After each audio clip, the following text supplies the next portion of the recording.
2015 সালের ফেব্রুয়ারি 13 তারিখ রাশিয়ার চেনিয়ামিন্স অঞ্চলে একটি অ্যাস্ট্রোনয়েডস বা বাংলায় বলে গ্রহাণু পৃথিবীর বায়ুমণ্ডলের মধ্যে ঢুকে পড়ে এবং এই অ্যাস্ট্রোনয়েডটি পৃথিবীর ভূপৃষ্ঠ থেকে মাত্র 30 কিলোমিটার উপরে বিস্ফোরিত হয়। কিন্তু এখানে বিস্ফোরণ হওয়ার সময় এটি সূর্য থেকেও প্রায় অধিক বেশি আলো প্রতিফলিত করেছিল। তবে এখানে একটি আশ্চর্যকর ঘটনা হচ্ছে, সম্পূর্ণ বিষয়টি হয়েছিল একদম সাইলেন্টলি। এই ঘটনার ফলে সৃষ্ট শকওয়েভের মাধ্যমে অনেক ঘরবাড়ি ক্ষতিগ্রস্ত হয় এবং প্রায় 1,500 মানুষ আহত হয়েছিল। ওই দিনই বিভিন্ন প্রকার বিজ্ঞানীরা প্রেডিকশন করেছিল আরও একটি অ্যাস্ট্রোনয়েডস পৃথিবীর একদম কাছ দিয়ে যাবে, এবং তা সত্যি হয়। এবং রাশিয়ার এই ঘটনাটি ঘটার পরে মাত্র 16 ঘন্টার মধ্যে একটি অ্যাস্ট্রোনয়েডস পৃথিবীর ভূপৃষ্ঠের মাত্র 27,000 কিলোমিটার মধ্যে এসে পড়েছিল, যেটি অনেক স্যাটেলাইটের থেকেও নিকটবর্তী। কিন্তু এখানে প্রশ্নটা হচ্ছে, এই অ্যাস্ট্রোনয়েডটি বিজ্ঞানীরা ডিটেক্ট করতে পারলেও রাশিয়ার এই অ্যাস্ট্রোনয়েডটি বিজ্ঞানীরা কেন বুঝতে পারল না? আসলে সত্যি এটাই যে বিজ্ঞানীরা আজ পর্যন্ত এমন কোনো টেকনোলজি আবিষ্কার করতে পারেননি যে বিভিন্ন অ্যাস্ট্রোনয়েডসকে ডিটেক্ট করতে পারবে। 1988 সাল থেকে আজ পর্যন্ত প্রায় 1200-র মতো অ্যাস্ট্রোনয়েডস সম্পূর্ণ পৃথিবীতে আঘাত এনেছে, কিন্তু আজ পর্যন্ত মাত্র আমরা 5টি অ্যাস্ট্রোনয়েডের ব্যাপারে আগে থেকে বুঝতে পেরেছি। কিন্তু এখানে প্রশ্ন হচ্ছে, কেন সায়েন্টিস্টরা এটি বুঝতে পারছে না যে কখন অ্যাস্ট্রোনয়েডস আমাদের পৃথিবীতে আঘাত হানার সম্ভাবনা রয়েছে, বা পৃথিবীতে অ্যাস্ট্রোনয়েডস আঘাত হানলেও আমাদের কি করা উচিত? হ্যাঁ বন্ধুরা, আজকের ভিডিওতে এটা আলোচনা করা হবে অ্যাস্ট্রোনয়েড সম্পর্কে। আপনারা সবাই দেখছেন স্টোরি টেলিং। সম্পূর্ণ ভিডিওটি ভালো লাগলে অবশ্যই চ্যানেলটিকে সাবস্ক্রাইব করে পাশেই থাকবেন। আমাদের সৌরজগৎ তৈরি হওয়ার সময় যে পদার্থগুলো বেঁচে ছিল সেগুলোর সমন্বয়ে মূলত এই অ্যাস্ট্রোনয়েডসগুলো তৈরি হয়েছে। প্রায় 4.5 বিলিয়ন বছর আগে বিভিন্ন প্রকার পাথর ও গলিত ডাস্ট এই প্রোটো প্ল্যানেটের সাথে মিশে গিয়েছিল, এবং এই প্রোটো প্ল্যানেটসের ভূপৃষ্ঠের মধ্যে ছিল বিভিন্ন প্রকার ইউরেনিয়াম, ভারী ধাতু, লোহা ইত্যাদি। মূলত এদের মধ্যে কিছু প্রোটো প্ল্যানেটগুলোকে আজ আমরা বিভিন্ন গ্রহ হিসেবে চিনি। শুধু তাই নয়, বিভিন্ন প্রকার প্রোটো প্ল্যানেট তার নিজেদের মধ্যে সংঘর্ষের কারণে বিভিন্ন টুকরায় খণ্ডিত হয়ে পড়ে। এই অ্যাস্ট্রোনয়েডসগুলো সূর্যকে কেন্দ্র করে ঘোরার সময় তারা নিজেদের মধ্যে বিভিন্ন প্রকার সংঘর্ষের কারণে ক্ষুদ্র ক্ষুদ্র অংশে বিভক্ত হয়ে যায়। এছাড়াও এই প্রত্যেকটা অ্যাস্ট্রোনয়েডসেরই নির্দিষ্ট কিছু অরবিটাল রয়েছে। এগুলো মূলত মঙ্গল এবং জুপিটার গ্রহের মধ্যবর্তী অঞ্চলে হয়ে থাকে, যাকে বলে পেইল অ্যাস্ট্রোনয়েডস ফিল্ড। এদের মধ্যে কিছু অ্যাস্ট্রোনয়েডস আছে যারা একদম পৃথিবীর নিকটবর্তী। মূলত এই প্রকার অ্যাস্ট্রোনয়েডসগুলো পৃথিবীর জন্য হুমকিস্বরূপ। এজন্য মূলত বিজ্ঞানী স্টিফেন হকিং তার সর্বশেষ বইতে লিখেছেন যে এই অ্যাস্ট্রোনয়েডসগুলো মানবজাতির জন্য বা পৃথিবী ধ্বংসের জন্য অনেক বড় হুমকিস্বরূপ। অ্যাস্ট্রোনয়েডসগুলোকে মূলত গ্রাউন্ড ওয়েস যে টেলিস্কোপ আছে এগুলোর মাধ্যমে পর্যবেক্ষণ করা হয় এবং এদের সম্পর্কে অনেক রিসার্চ করা হয়।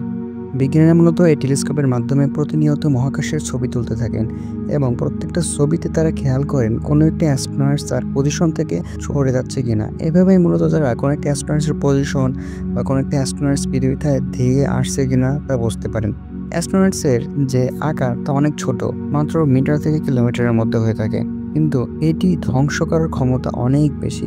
এছাড়াও রাশিয়াতে যে অ্যাস্ট্রোনয়েডটি পড়েছিল তার আকার ছিল মাত্র 20 মিটার। অ্যাস্ট্রোনয়েডের এত ছোট আকারের কারণে এদেরকে ডিটেক্ট করা সত্যি অনেক কঠিন।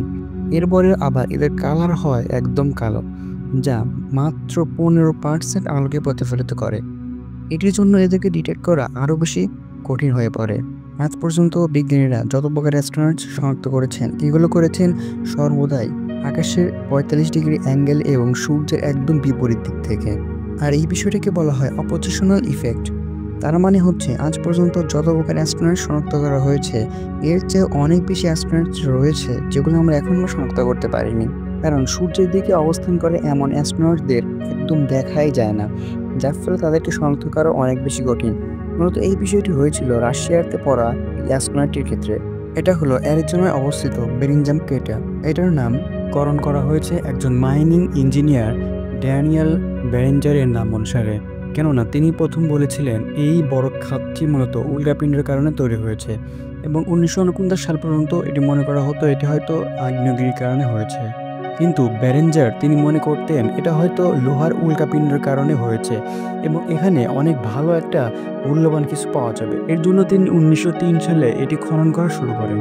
পরবর্তীতে তিনি দীর্ঘ 27 বছর এই খাতটি খনন করেন। তিনি খনন করতে করতে মাটি প্রায় 400 মিটার গভীর পর্যন্ত চলে যান, কিন্তু দুঃখের বিষয় হচ্ছে তিনি এখান থেকে কিছুই পাননি। এখানে প্রশ্ন হচ্ছে তিনি কেন কিছু পেলেন না? একটা অ্যাস্ট্রোনয়েড যখন পৃথিবীর দিকে ধেয়ে আসে তখন তার গতিশক্তি থাকে খুবই উচ্চ, 1 সেকেন্ডে প্রায় 30 কিলোমিটার। অ্যাস্ট্রোনয়েটের এই উচ্চ গতিসম্পন্ন হওয়ার কারণে এটা যখন পৃথিবীতে পড়ে তখন সাথে সাথে সেটি একদম বাষ্পে পরিণত হয়ে যায়। বাষ্প সেই সময় অধিক তাপমাত্রা এবং অধিক প্রেশারের কারণে বাতাসের সাথে মিশে একদম চারিদিকে ছড়িয়ে পড়ে, যার ফলে অ্যাস্ট্রয়েড যে জায়গায় পড়ে সেই জায়গায় শুধুমাত্র বড় একটি খাত ছাড়া আর কিচ্ছু পাওয়া যায় না। যার ফলে ভ্যারিঞ্জার যা খুঁজছিলেন সেটি পাননি, কেননা সেটি ওই খাদের মধ্যে আসলে ছিলই না। সাধারণত 50 মিটারের একটি অ্যাস্ট্রয়েড যখন ভূপৃষ্ঠে এসে পড়ে তখন তার মধ্যে 10 মেগাটনের টিএনটির চেয়েও বেশি শক্তি থাকে, যা হিরোশিমা নাগাসাকিতে ফেলা একটি পারমাণবিক বোমার চেয়েও প্রায় 600 গুণ বেশি শক্তিশালী হয়ে থাকে। ডাইনোসরদের বিলুপ্ত হয়ে যাওয়ার একটি কারণ হিসেবে ধরা হয় 10 কিলোমিটার একটি অ্যাস্ট্রয়েডকে। 10 কিলোমিটার একটি অ্যাস্ট্রয়েড যদি সম্পূর্ণ পৃথিবীতে পড়ে তবে এর ইফেক্ট সারা পৃথিবীতে অবশ্যই যাবে। এত বড় আকারের কোনো একটি অ্যাস্ট্রয়েড যখন পৃথিবীতে পড়বে তখন সাথে সাথে এটি আরও অনেক ক্ষুদ্র ক্ষুদ্র অংশে বিভক্ত হয়ে যাবে।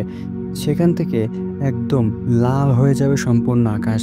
প্রত্যেকটা প্রাণীর মধ্যে হয়ে যাবে অনেক বেশি আতঙ্ক। শুধু তাই নয়, ধরা হয় যে এই 10 কিলোমিটার দীর্ঘ একটি অ্যাস্ট্রয়েড সম্পূর্ণ পৃথিবীতে পড়ার কারণে অনেক ডাইনোসর জীবন্ত পড়ে গিয়েছিল। সেখান থেকে ধরা হয় ডাইনোসরদের বিলুপ্ত হওয়ার একটি অন্যতম কারণ। শুধু যে সকল প্রাণী মাটির নিচে এবং পানির মধ্যে থাকা কিছু পরিমাণ প্রাণী সেদিন বেঁচে গিয়েছিল। এখন 10 কিলোমিটার দীর্ঘ একটি অ্যাস্ট্রয়েড পৃথিবীতে পড়ার কারণে যদি সম্পূর্ণ ডাইনোসরের প্রজাতি বিলুপ্ত হয়ে যায়, তবে এত বড় অ্যাস্ট্রয়েডের মতো আরও বড় কোনো অ্যাস্ট্রয়েড পৃথিবীতে সামনে 100 বছরের মধ্যে পড়ার সম্ভাবনা কতটুকু? চিন্তা করার কিছুই নেই। পরবর্তী 100 বছরের মধ্যে এত বড় একটি অ্যাস্ট্রয়েড পৃথিবীতে পড়ার সম্ভাবনা 100 মিলিয়ন ভাগের 1 ভাগ, অর্থাৎ শূন্য বললেই চলে। তবে ছোট আকারের অ্যাস্ট্রয়েডগুলি সম্পূর্ণ পৃথিবীতে আঘাত হানার সম্ভাবনা অনেক বেশি। 1 কিলোমিটার একটি অ্যাস্ট্রয়েড একটি দেশকে নিমেষে ধ্বংস করে দেওয়ার জন্য একদম যথেষ্ট। মূলত এই কারণেই বিভিন্ন সংবাদ মাধ্যমে প্রকাশ করা হয় যে পৃথিবী ওই দিন ধ্বংস হয়ে যাবে। এই ব্যাপারটা ঘটে মূলত বিজ্ঞানীরা যখন কোনো একটা অ্যাস্ট্রয়েডের গতিপথ পর্যবেক্ষণ করেন এবং সেই অ্যাস্ট্রয়েডটি যদি পৃথিবীতে আঘাত হানে তবে সেটি আনতে কত সময় লাগবে সেটি যখন বিভিন্ন সংবাদ মাধ্যমে বিজ্ঞানীরা প্রচার করেন, এই তথ্যটিকে বিভিন্ন ঘুরিয়ে আমাদের সামনে পরিবেশনা করা হয় যে পৃথিবী অমুক দিনে ধ্বংস হয়ে যাবে বা অমুক দিনে আমাদের সামনে কিয়ামত আসতে চলছে। যদি বিজ্ঞানীরা নিশ্চিতভাবে বলেন যে কোনো একটা অ্যাস্ট্রয়েড পৃথিবীতে আঘাত হানছে, তবে মানুষের এক্ষেত্রে কী করা উচিত? সত্যি বলতে এক্ষেত্রে মানুষের কিছুই করা থাকবে না। তবে অ্যাস্ট্রয়েডটিকে থামানোর ক্ষেত্রে আমরা কী কী পদক্ষেপ গ্রহণ করতে পারি সে বিষয়ে একটু আলোচনা করা যাক। প্রথমত, আমরা অ্যাস্ট্রয়েডকে ধ্বংস করার জন্য একটি বোমা নিক্ষেপ করতে পারি, কিন্তু প্রাথমিকভাবে এতে অ্যাস্ট্রয়েডটি অনেক ক্ষুদ্র ক্ষুদ্র অংশে বিভক্ত হলেও পরবর্তীতে গ্র্যাভিটির কারণে সেটি আবার একত্রিত হয়ে পৃথিবীতে আঘাত হানবে, তাই এতে তেমন কোনো ফলাফল পাওয়া যাবে না। দ্বিতীয়ত, হতে পারে বড় একটি রকেট অ্যাস্ট্রয়েডের দিকে নিক্ষেপ করা, যাতে এই বড় রকেটটি অ্যাস্ট্রয়েডের গতিপথকে পরিবর্তন করতে পারে। কিন্তু এখানে বলার কথা হচ্ছে আমাদের বর্তমান পৃথিবীতে এত শক্তিশালী রকেট নেই যা কোনো একটি অ্যাস্ট্রয়েডের গতিপথ পরিবর্তন করতে পারবে। বরঞ্চ আমরা যদি এরকম একটা রকেট নিক্ষেপও করি তবে সেই রকেটটি অ্যাস্ট্রয়েডের ভর বৃদ্ধি ছাড়া তেমন কোনো ফলাফল আমাদের সামনে নিয়ে আসতে পারবে না। তৃতীয়ত, হতে পারে অ্যাস্ট্রয়েডটিকে বড় একটি লেজার দিয়ে ধ্বংস করে ফেলা, কিন্তু আমাদের কাছে এত শক্তিশালী লেজার নেই। চতুর্থত, হতে পারে আমাদের এই অ্যাস্ট্রয়েডটিকে কুকিং ফাইল দিয়ে ঘিরে ফেলা, যাতে মহাজাগতিক বিভিন্ন রোশনির কারণে এই অ্যাস্ট্রয়েডটি তার গতিপথ থেকে বিচ্যুত হয়ে পড়ে।